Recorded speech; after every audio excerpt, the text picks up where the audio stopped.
go to a town in Turkey, that town has a rug design.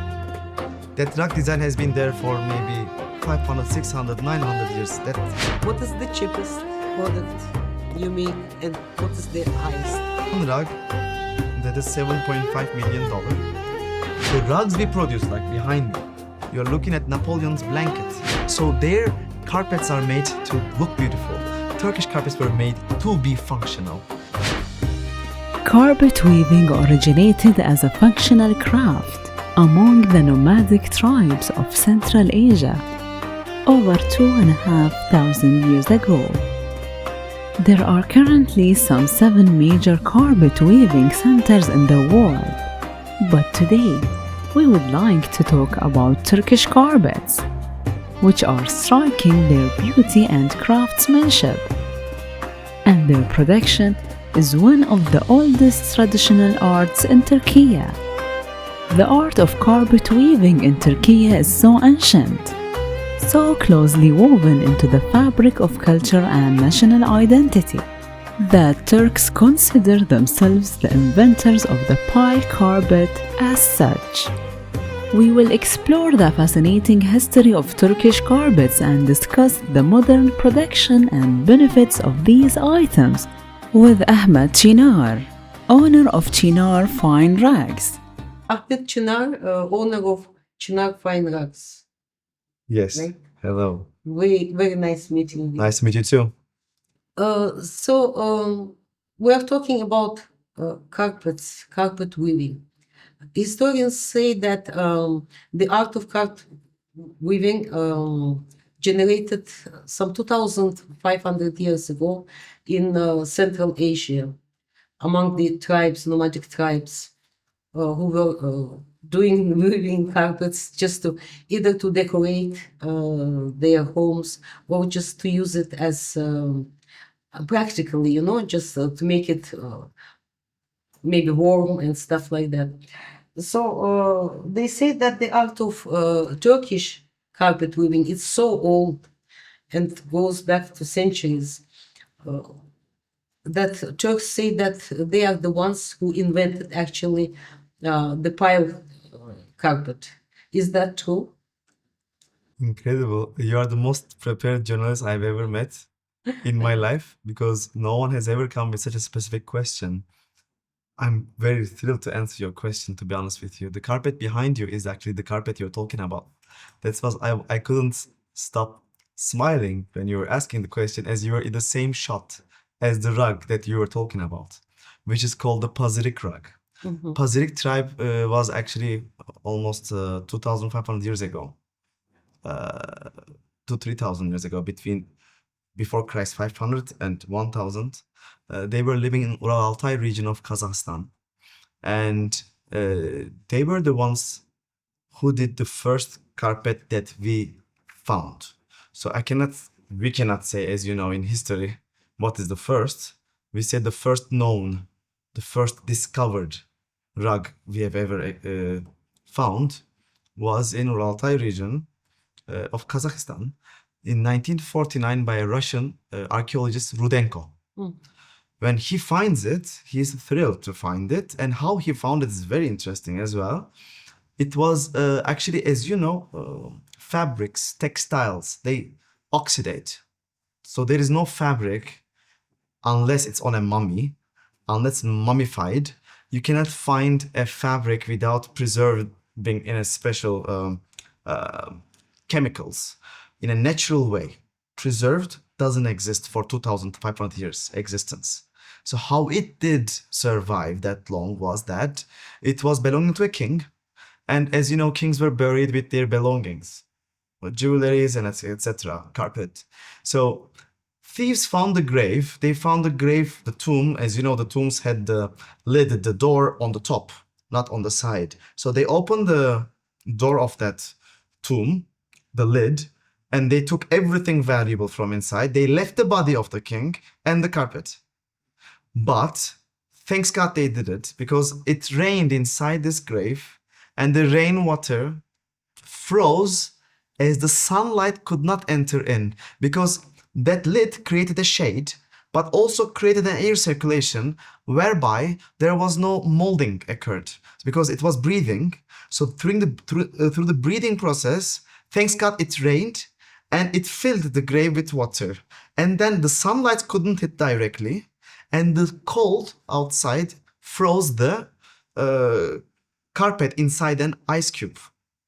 And when the Russian archaeologist Rudenko during USSR time found the ice cube, they transferred it to St. Petersburg. At the time it was called Stalingrad, or Leningrad. Leningrad. So it was very important town. It was like the capital of the USSR, if I'm not mistaken. Second, cultural capital. Cultural capital of USSR. So then they took it to Hermitage Museum in St. Petersburg, as you know it, and still there to see. And they preserved it in a cold way, same way they found it. But when that occurred in 1949, most of the countries claimed that the knot inside was a knot that was originated from their country. Many countries, including European to Asian, they're saying it's originally, I don't want to name it, from this country, from that country. Turks said it could be Turkish double knots. So they did indeed a knot test on it, and they discovered it as a Turkish double knot. From the knot they took inside, that was Turkish double knots. So as they discovered that, there was no more discussion about which knot it is. But then there's a big question of Turks. The word Turkic even didn't exist 2,500 years ago. First time in the history, 500 after Christ, the word Turkish is being mentioned in some scripts. Word Turkish, Turk, exists after year 500, and the Turkish race came about after that time. So what Turks claim is that Turks come from the same tribe that did the first rug in the world, which is called the Pazyryk rug, from Ural-Altay region of Kazakhstan. And as you know, Kazakhstan is a Turkic country. So you might ask me what is the difference between Turkish double knots and the other knots. Actually, Azerbaijan, Armenia, Turkey. They are the three countries, and in Iran, some villages of Iran where Azeris populated it. So Azeri towns of Iran, Turkey, Armenia. They are the three countries and three cultures. They are the only ones they do double knots. But because these double knotted carpets were being made during the Ottoman Empire time, and there was no Azerbaijan and Armenia, and the Azeri towns of Iran was also some part of it was in Turkey. So they called it Turkish double knots. The second name of it is Gördes knot, the Gordian's knot, because the Gordian knots in the mythology is a knot that you cannot untie. Gordian makes a knot in mythology, and that knot cannot be separated. It cannot be untied from the structure. So that's why they call it Gordian's knot, Turkish double knots, or symmetrical knot, because it's made in a way that it's symmetrical. Soon I will show you in one chart what the difference of these both knots are. So that's the reason that Turkish double knots are the most strongest knots and carpets in the world, so most durable. You might ask me why the other countries are not doing as durable as Turks or Turkic countries. So Turks were nomads. They were on the horseback discovering other towns. So the rugs had to survive throughout the journey. That's why they did Turkish double knots. You might ask me why Persians didn't do it, and what is their knot called? Their knot is called Persian single knot or asymmetrical knot is the other name, Senna knot. So Persian single knots are made to be in palaces. They're single knots. They're not double knotted. It's one single knot around the warp. So they made it to look beautiful, but they did not make it to last as long as it would last as a nomadic rug. And they were not nomads. They urbanized. Persians started building palaces. 1,000 years before the Turks started building palaces. So they're so used to making palaces, beautiful structures, beautiful architecture. So their carpets are made to look beautiful. Turkish carpets were made to be functional. But the hereke, Ottoman hereke carpet, the palace rugs, brought the two of them together, the Persian beauty with the Turkish double knots. So the ultimate the most beautiful and durable carpets in the world became the Turkish rugs, double knotted and with the beauty of the Islamic art, which was inspired from Persia, always I say. Islamic arts, the top of Islamic art, was always coming from Persia. Turks were first nomads. Turks learned from Persians. What's the role of traditional carpet weaving in the cultural heritage of Turkey? In the cultural heritage of Turkey, it's a bit different than other countries, including Iran. In Turkey, trading of rugs and carpet as a business and trade wasn't as developed as Iran. It was mostly cultural. So that's why you hear in the world more Persian rugs than Turkish, because Turkish was mostly concentrated for the palace. So the most beautiful, glamorous, good-looking, exportable rugs were made for the palace, and the towns that were producing for the palace were the ones they could only export because they were the top quality. And I assert that there is no level of rugs in the world higher than that, which is called Hereke, a town near Istanbul. But the public, the common people, the rugs were made to be their dowry. So it was a woman was making her rug for that rug to go to a home in the future when she gets married to be used in that home. Yes, of course, there were also carpet trading and businesses going on. But if you go to the Turkish villages, everyone, I'm talking about 20, 30 years ago, at least once or twice, they made a rug in their life.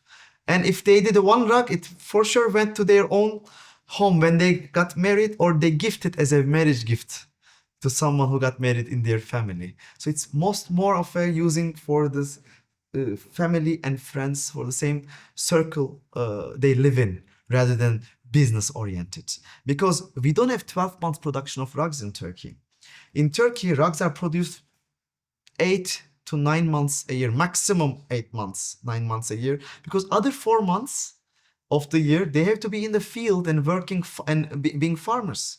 So in Turkey, same family that are farming, that are the ones they make the rugs. So we literally have no production of rugs during the farming time. So it's not like in other countries, China, Iran, 12 months full-time thing. It's something they want to do, they like to do.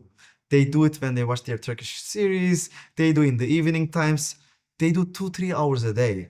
So this is how we can produce rugs in Turkey. It's done with love, not by forced labor or in really like big workshops where people go 9-10 hours a day. No, maximum few hours a day they're working, to be honest with you, in Turkey in rug production business. That's why it's not an easy job to do as a trade. It's not easy to do. But as a making, you said almost each and every family, especially in villages, they are doing it. They are making rugs. I've been always wondering how they do it, you know? I mean, I think it's so difficult, especially when you have a design. So, do you have to be an artist, or what are the technicalities of making a rug? Village rugs are, to be honest, same rugs. One flower up, one flower down, maybe some borders change. But if you go to a town in Turkey, that town has a rug design.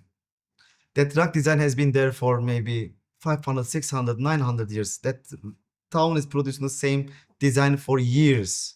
I'm talking about Turkish nomadic tribal rugs, starting from kilims, the woven ones to the knotted ones.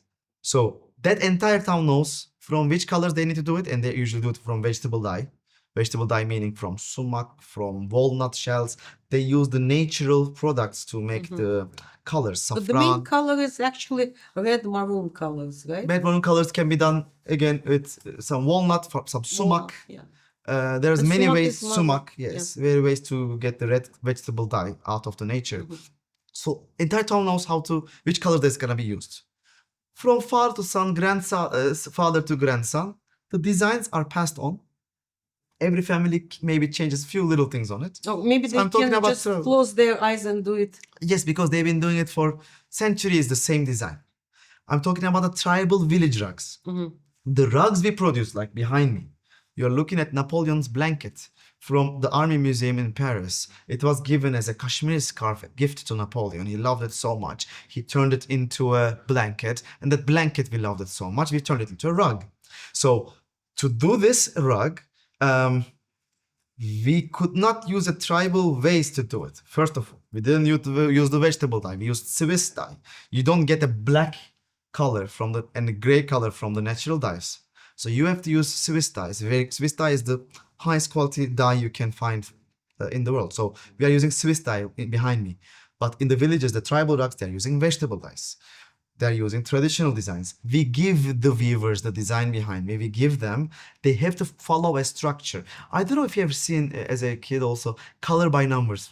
You would receive from the also newspaper this book. It would say in a picture, fill in the blanks. 1, 2, 5, 6. They would say 1 is red, 2 is yellow. So you would just color the field that was telling you which number you should color. Color by number, it's called in the US. So it's like a color by number technique. We give them the full formula of the rug. Knot by knot, we give them codes. So they know that this phosphoric green that we put in the design is corresponding this maroon, because we don't put actual colors of the rug into the carpet design they are following. If I give you this design of the rug in black and gray, it will be too complicated to follow. We contrast the colors in the design. We make totally contrasting colors like red, yellow. So two colors next to each other, they look different. And we give them the code that this red in the design you see is this black, and this yellow you see is this gray. So red and yellow, they're contrasting each other. So they can see there are two different yarns, they have to use it because it looks tone sur tone, tone on tone. It's so hard to follow. So we give them contrasted way of the picture, and they follow knot by knot.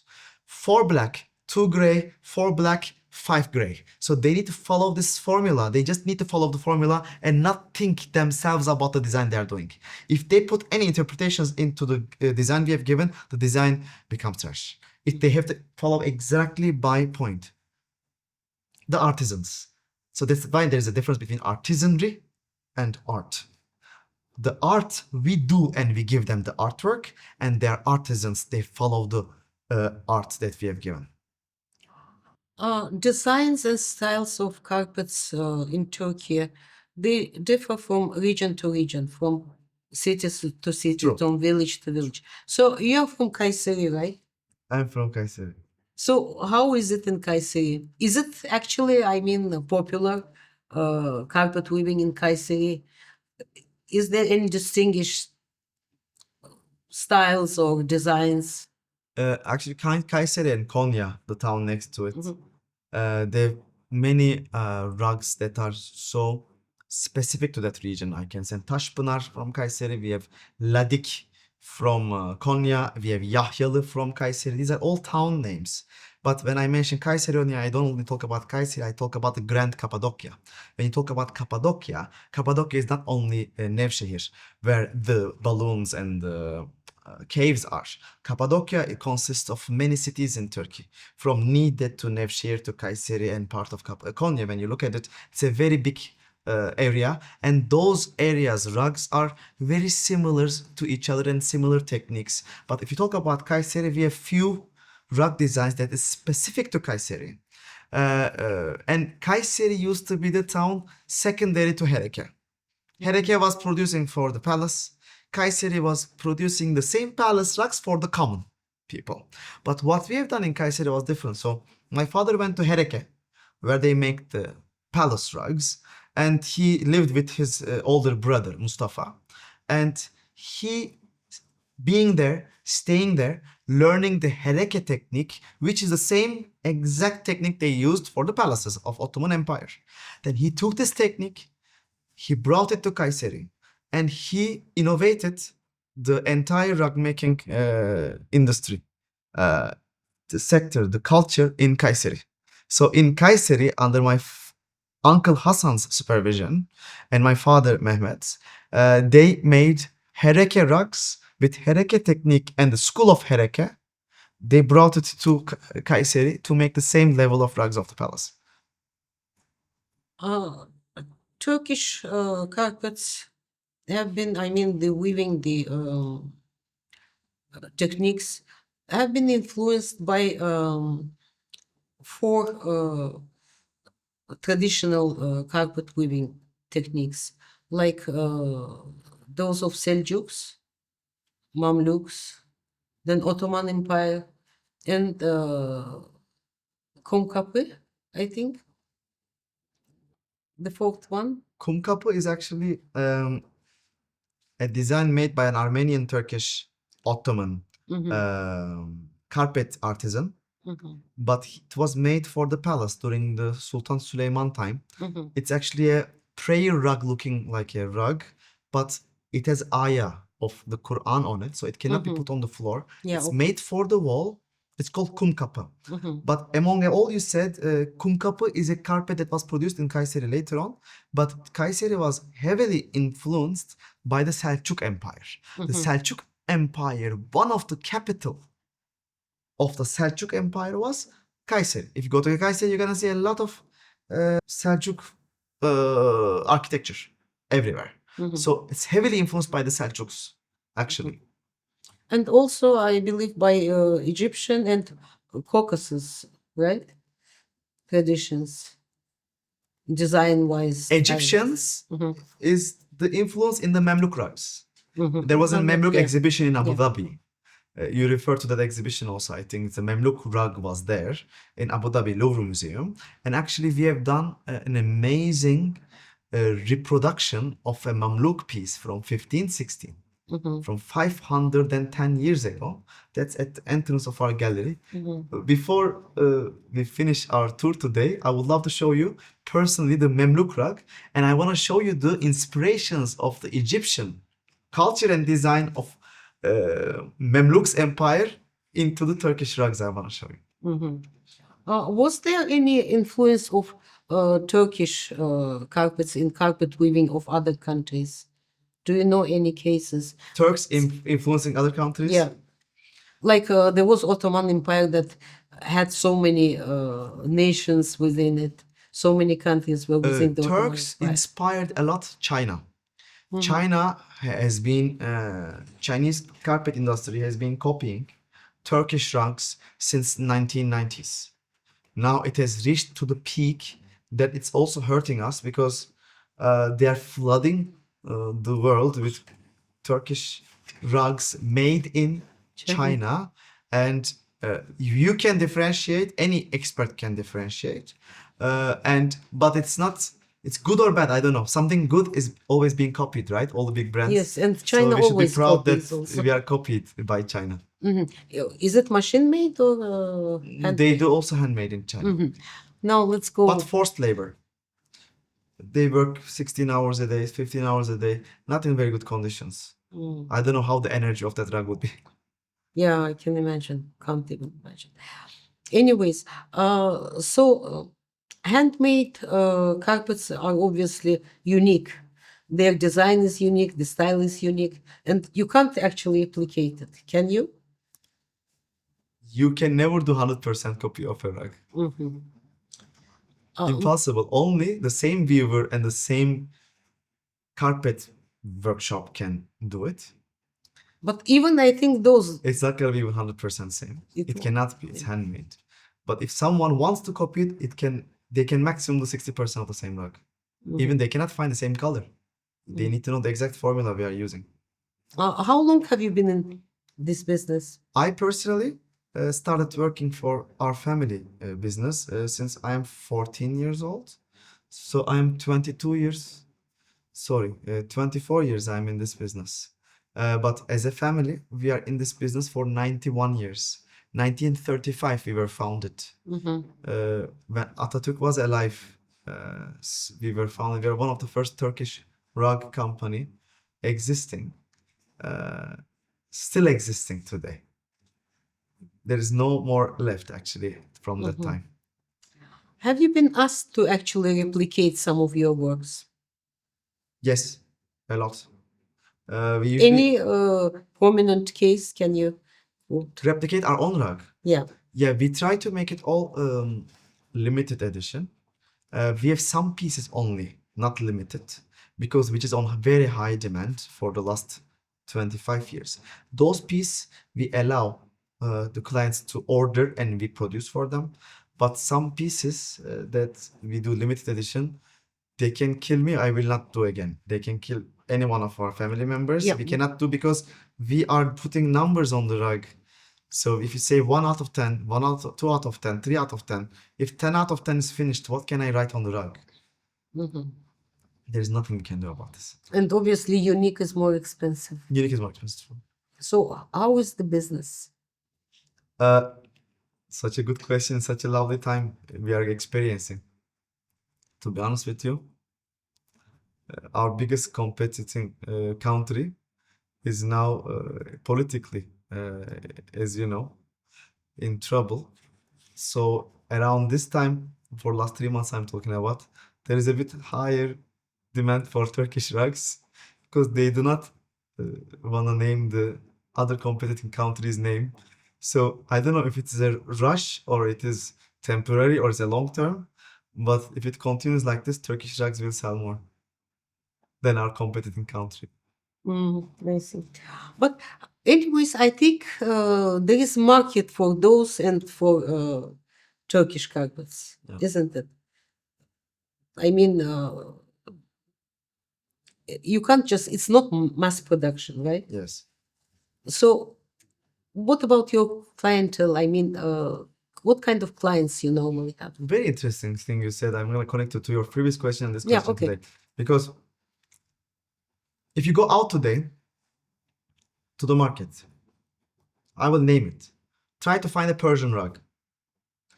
It will take you 10 to 15 minutes right now from this second from where we are.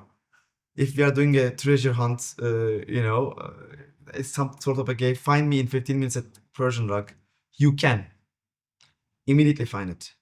And if I give you one to sell, I think you can maybe find a shop who will accept, but it's very hard because everyone is trying to sell their Persian rugs. And it's very hard to resell because there's so much sellers in the market and so much supply. So when it comes to Turkish rug, I will ask you to find a Turkish rug in Dubai and I will give you a month. Not Yeah, I 10 can minutes, imagine. not 15. Find me an original, hand-knotted Turkish silk carpet. I give you 1 month.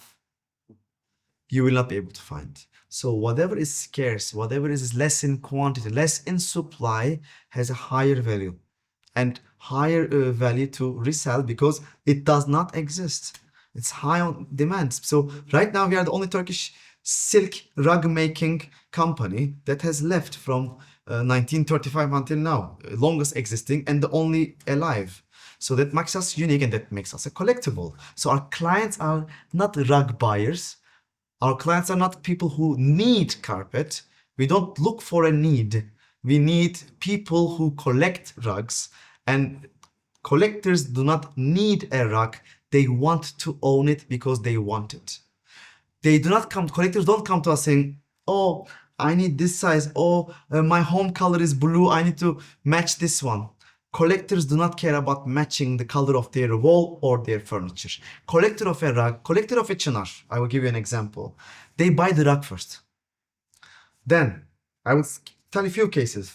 One of our clients, he destroyed a column in his house as this was in the middle of his reception hall. He moved and made another 2 columns on the sides to support the same structure so he could accommodate a Çınar rug in the middle of his reception hall of his house.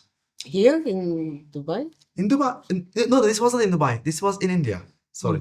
In Dubai, I have more cases. I have a client, very interesting case from 1 year ago. Client came inside. He said to me, this is my budget. This is entire budget of the house. He gave me budget and everything. I said, okay, I understand this is your budget. Let me give you a tour of the museum. At the end of the museum tour of 45 minutes, she's holding onto a rug and the rug value is the budget of the entire house furnishing, including furniture, curtain and everything. It was the full budget that she told me. This is the full budget of the house and this is the budget of the carpet. The entire budget of the house was 1 rug. She said, I want this. I said, sorry, but it's not your budget. She said, I want this. She said, I don't care about making the house on time. I want this rug. She turns to the designer. She says, do you remember all the design you made for the house? Throw them to the garbage. This rug will be in the middle of the living room. and based on this rug, designed the entire house around it. So she had to design the house one more time based on that rug she bought from us. So you don't match our rug to an existing house you have. If you really love our rug, you make your house suitable to your rug. Mhm. So she had to pay twice actually. No, For the home, I mean. for the home she had to pay more than her budget was anticipating, but the design was remade as per her liking. That's interesting. Uh, are there clients that ask you for design or?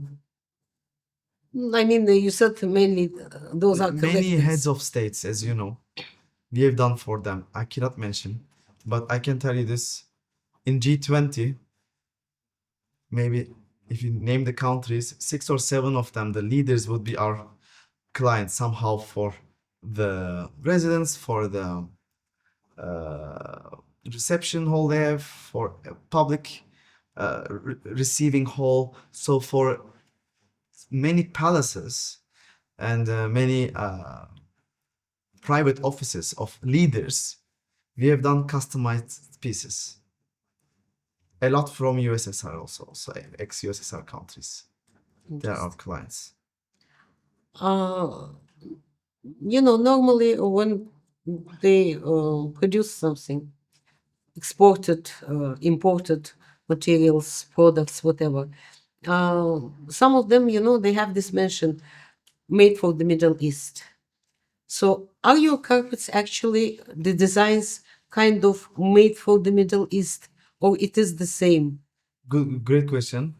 We have the same designs in all of our stores, but like our New York store that we had and Istanbul store, each one had few rugs, limited edition, made only for that country. For example, we have a lot of Japanese fans, and we have in Japan a small distribution center for our rugs, for our Japanese clients only. We have a distribution center in Japan. So for Japanese clients, we have done the Fiji Mountain in a rug. For Istanbul clients who came to our Istanbul shop, for them to say, I bought a Çınar from Istanbul store, we made a beautiful Hagia Sophia in the eye. So inside an eye, you will see Hagia Sophia. I will show you later on. That was made only for Istanbul store. For UAE, we have done Arabia, the dunes of desert, and a man walking alone with a camel. It's a beautiful piece in the same eye again. I will show you. And that was made limited edition for the UAE only. For every store we open, we make some edition of a rug just for clients to say, I bought it from Çınar, New York, Çınar, Istanbul, Çınar, Cappadocia. We have the same with the balloons, for example. Here we have with the Arabian beauty. So we have only few rugs we made, like Falcon I have here, for that culture only, but not the entire store. So in the beginning of our conversation, I asked you about your name, Çınar, which means actually The plane tree. the plane tree. Plane tree or sycamore tree, Or sycamore which tree. looks similar to maple tree in Canadian flag. So Yes. for people who don't know it, Yeah. you can say it's similar to maple tree on Canadian flag, how it looks like, yes. Yes. Have you implemented that design in any of your? Yes, upstairs we have a rug made from that, and most of our stores actually have a Çınar tree in front. But Çınar tree I brought from Turkey to Dubai. It did not survive even in my home. I tried to flourish it and then put it outside. It could not survive. Yeah. I wish I could have a Çınar tree in front of my store here, Ye- like we have in Istanbul. Yeah, I just wanted to ask you because I saw that trees. I know it's not Çınar, but yes, would be nice. We spoke about handmade and machine-made carpets. So, what would you say, handmade versus machine-made? Obviously, not everyone can afford hand-woven carpets. So, what do you think about machine? I'm not fully against it. I'm just against mixing up the terminology. What you see behind me is an artwork. It's a collectible. You are buying a rug for life. But machine made, even the word carpet is for me wrong. It should be floor covering. It's a machine floor covering. It covers your floor. I don't want to give one more word above that. It's a beautiful floor covering, decorative art, decorative floor covering. It covers your floor, does the job that a carpet could make as minimum as it can, which is isolation of the heat and cold, maybe covering the floor in a way that will match to your design. But I would never call it a rug. A rug should be only hand knotted piece, and so should be a carpet actually, but machine made carpet is used everywhere. So it diminishes the value of the word carpet, that all this artisanry of all the people doing carpets, that's also called carpet. That's why I think anything we call machine made should be called covering, floor covering. That's how I think. It's different. If we name it differently, I'm not against it. If we name it also carpet, I feel sad for all the rugs that's been made for centuries. I see. So we spoke about double knotting, double knot, Turkish double knot. Are there any special designs for this double knot? I mean, uh, as you said, some Persian carpets, they are made for palaces and stuff like this. So can double knot used for that to make beautiful pieces? Actually, double knots can be used for any palace rug you see in Iran or anywhere else in the world. Double knot will just make it look more crisp. The design will look more crisp because every single point you put is double. So every single note you want to play, like on a piano, you play double. You show twice what you want to show. So everything is 2 times. So it gives this very crisp look. There is no fuzzy look. And there are some Turkish rugs that are so specific to double Turkish knots that I've never seen in single knot, which are the hereke rugs. You only see these rugs, these palace rugs, Ottoman palace rugs. You only see them in double Turkish knots. Mhm. What are the other advantages of Turkish carpets compared to, let's First, say, an investment. mhm. You don't find anymore. It doesn't exist anymore. No one is producing anymore. So it will never decrease in value because there is no more people doing Turkish rugs. We used to have 5,000 viewers. Today we have 140. Within 10 years, I'm talking about decrease of more than 95%. More than 95% decrease in human skill. So which means it increases in value. Yeah. Number two, because we do not have sanctions. Iran has sanctions. Turkey has no sanctions. So we buy the best Swiss dye, best Japanese kimono silk from Brazil, best of the best raw materials to make the best rug.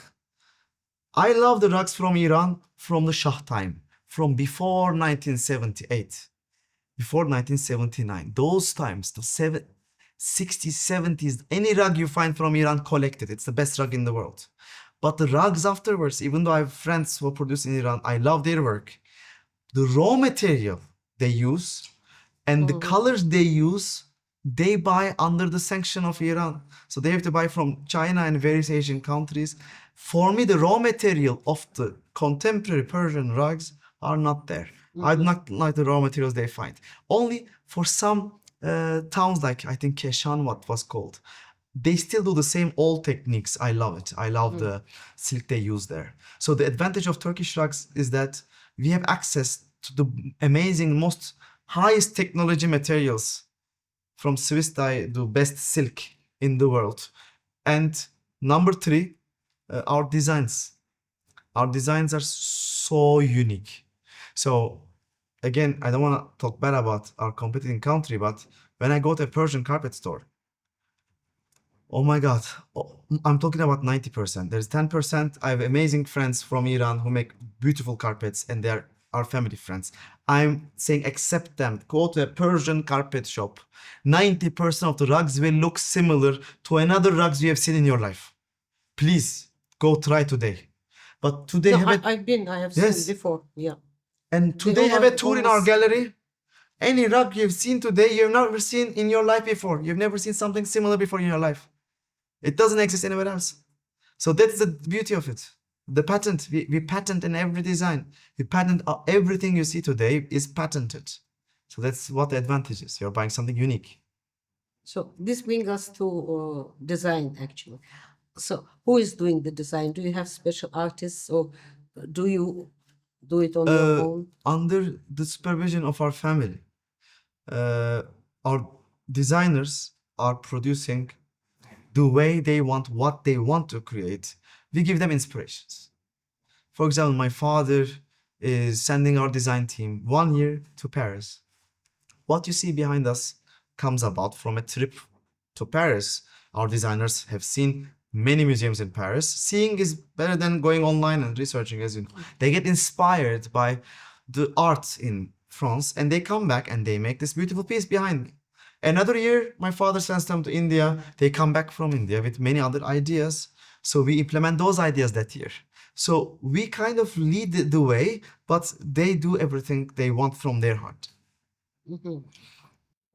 Going back to fabrics, to materials, have you ever thought of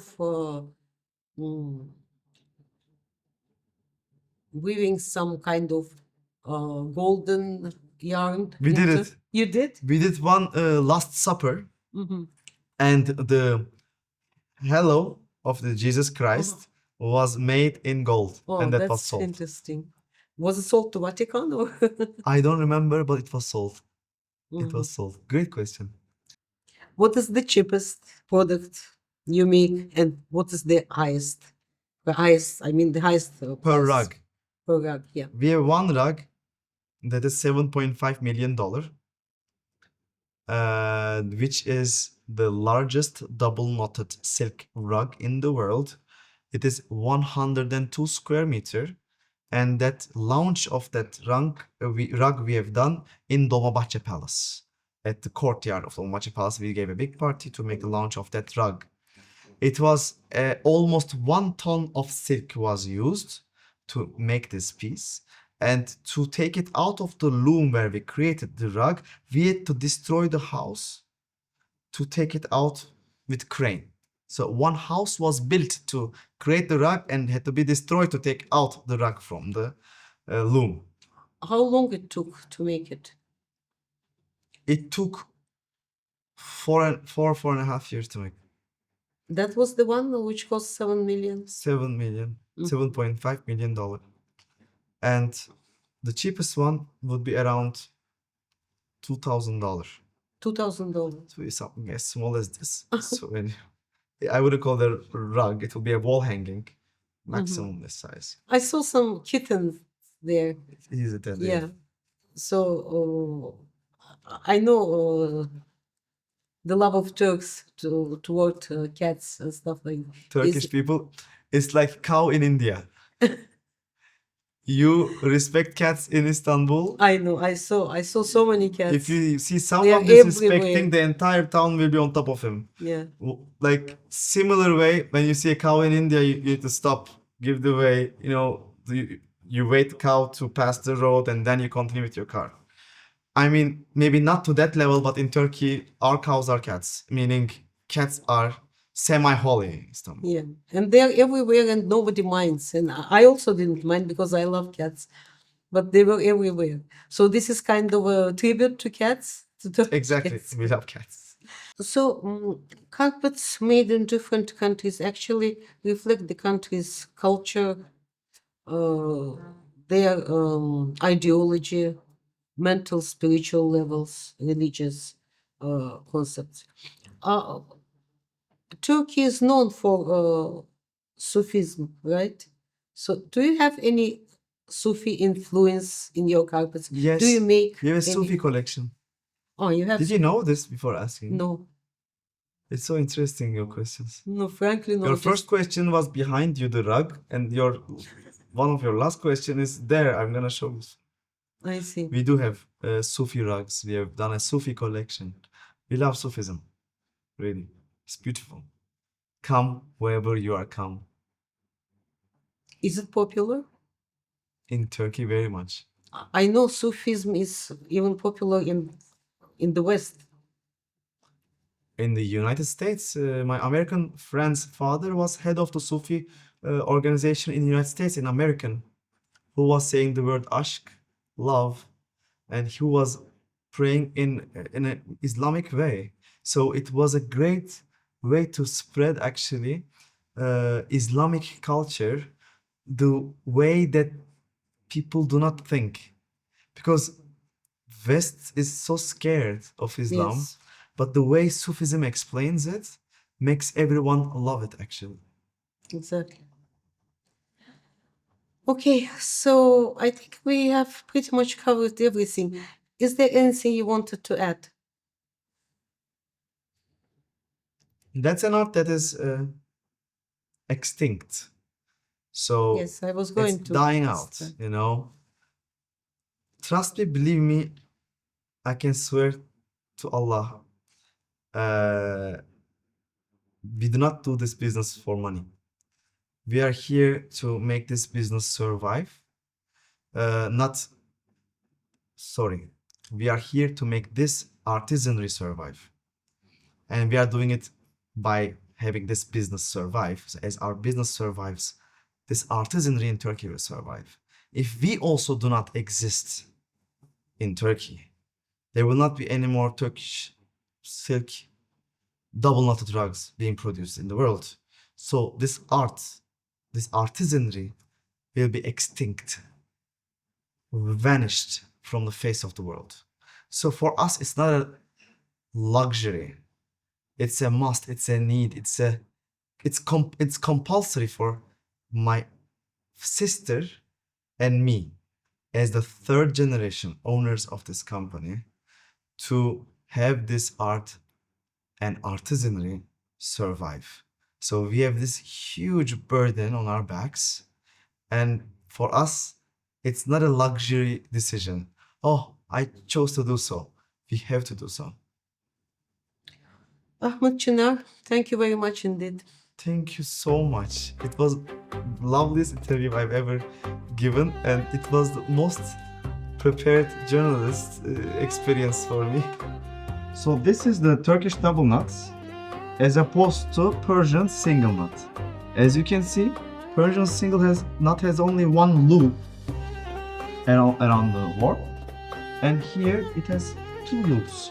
So as you see, when you strongly pull a Turkish double knot, which is called Gordian's knot, Gördes düğümü, and also it's called the symmetrical knot. Symmetrical. That's the strongest knot in the world due to its durability. That you can see in front of the replica of the oldest rug in the world, interpreted by us, Çınar. So we interpreted the colors in a new way. We made the designs more usable for in today's terms. We got inspired by the first rug in the world by doing this rug. It's beautiful. This is Napoleon's blanket that we found in the Army Museum in Paris. So this was exactly in the shape of a blanket. That's why we make it in the same ratio, same size of a blanket, as you can see, of a single bed. And this design was inspired by a Kashmiri silk scarf that was gifted to him. It won 2017 the best rug in the world award. This design won 2017 best rug design in International Design Exhibition Dubai. This is an old Ottoman Uşak rug, as you can see. And as you told me, you like more, your favorite color is red. The same exact rug, it used to look like this. This is the old Ottoman court rug from which Kanuni Sultan Süleyman was ruling the world, the three continents. So look at the vivistry. If you look at the rug, to back should be looking like same as the front. So if I was putting this rug reversed and was telling you this is a beautiful rug, Yes, still good. you might not know the difference. That shows the quality of the vivistry. This is Botticelli Primavera made with the interpretation of Çınar, actually. Çınar took this old painting and made into something more different than it used to be. This is the summary of the entire museum, from the Mamluk rug you were talking about to the Ottoman Uşak rug we just talked about from Kanuni Sultan Süleyman. It's a beautiful collage of the museum you just visited. This belongs to the time when Turks were shamans. As you said, 2,500 years ago, there was no Islam, nor Christianism, nor Judaism. Actually, no, Judaism was there. No, it was Nomads and they had shamanistic beliefs. So they did not follow Islam yet. So they put 5 dots, which is the 5 times prayer. They put here the Shabbat candles, and they put here the Orthodox cross. So this is the time that's before 1071, before the Turks accepted Islam. Before the Islamic period, when they were stuck in between 3 religions, didn't know which one to choose, and they showed their own shamanistic prayers in between. It's a patented design by Çınar showing the shamanistic prayers. It's called Fears and Desires. A woman putting her hands on her waist, meaning the fertility, the pregnancy. She wants to have 2 kids, she's scared from a scorpion, and a spider. You can see here, spider and scorpion represent her fears. 2 kids and the pregnancy represents her desires. This rug is called Fears and Desires. Among these, we have also Wheel of Fortune, we have the greenery, as you can see. Anything she wished and she did not want to have, she put into this rug. She also believed in the Turkish yin and yang, we call it, ups and downs of life. It can happen, it says, we call in Turkish su yolu, the waterway. Water finds its way to the river. It can go up or down, but that's the flow of life. That's how it works. So I want to show you something. You see only one boat at the night waiting for the enemies to come. And they woke up, they realized they are surrounded by these boats. What color do you think this is? I see black and brown. It's actually green. It's green. Oh. Finest rug in the world you are looking at. This piece is the finest rug ever made in the world. When you look at this, one string is as fine as your hair.